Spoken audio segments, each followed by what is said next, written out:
Hola, it's Michael. That was Mount Hamilton. And this is why I'm here. We all know what those are up there. You've looked at the views from me. You know those valleys. This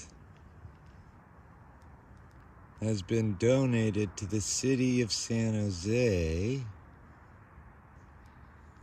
for agrotechnology. And I can get already 2,000 people hours for free to manage our 1 acre system, as well as the multiplex acre nursery. And I won't disclose the numbers on the processing facility or all of that, but it fits nicely into a decimal point. So, all those mountains, you went with a ride for me with JD. Miss Amanda met me down in that valley way down there. We've traveled all through that. You know what the other side to my west is. Half Moon Bay's up that way.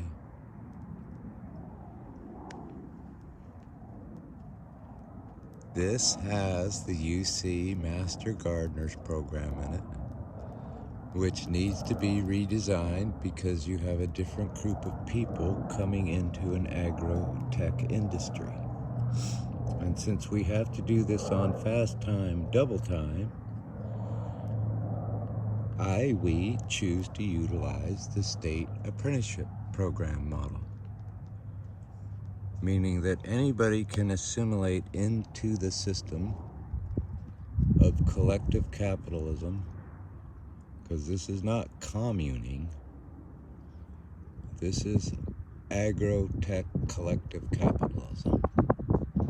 So anyone can enter into this system that's producing sustainable, collective, organic, fractal farming through indigenous, restorative, regenerative models,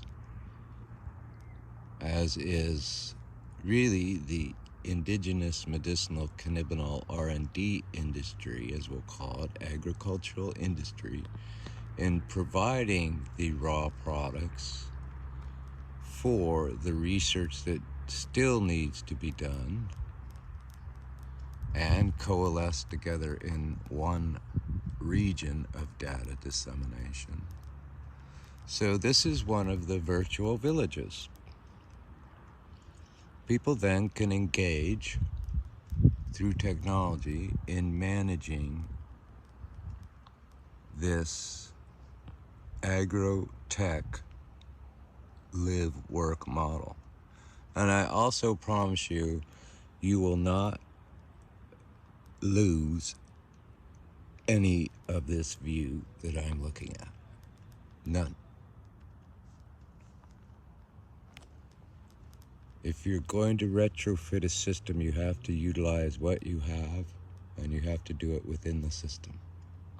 So Musicians Against Multiple Sclerosis was set up after many, many years of building NorCal Cannabis Growers Association, based upon the California Grape Growers Association.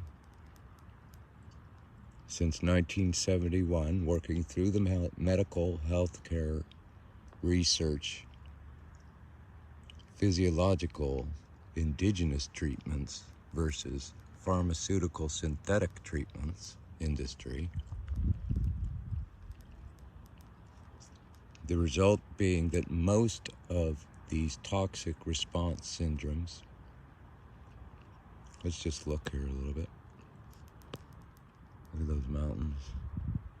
These toxic response syndromes, such as multiple sclerosis, ALS, Parkinson's syndrome, keyword syndromes, meaning that it's a triad of diagnoses which right away suggest toxicity.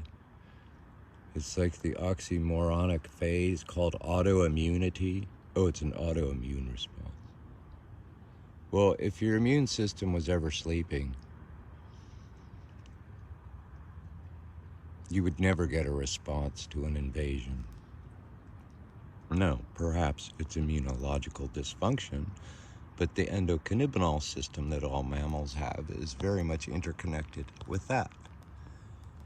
Because unlike the immune system, as described today in germ theory,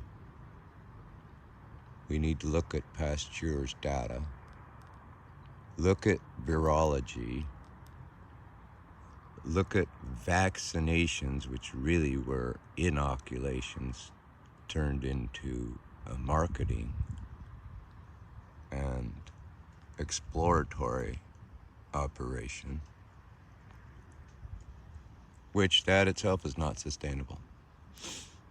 None of these industries created out through the agricultural industry and other toxic products going into our bodies. The demographic bomb has flipped everything on its head.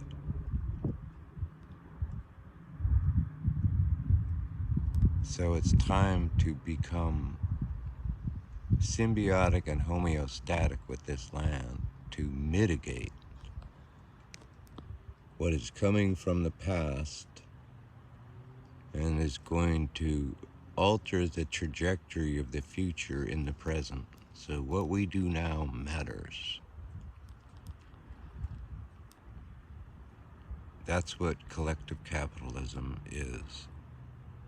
When disasters happen, and this is a catastrophic event of multiple proportions,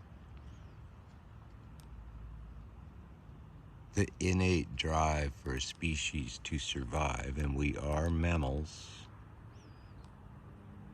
as well as spiritual beings to survive, is called altruism, and that is keyed into our surroundings and our DNA. It's biological altruism for survival of the species.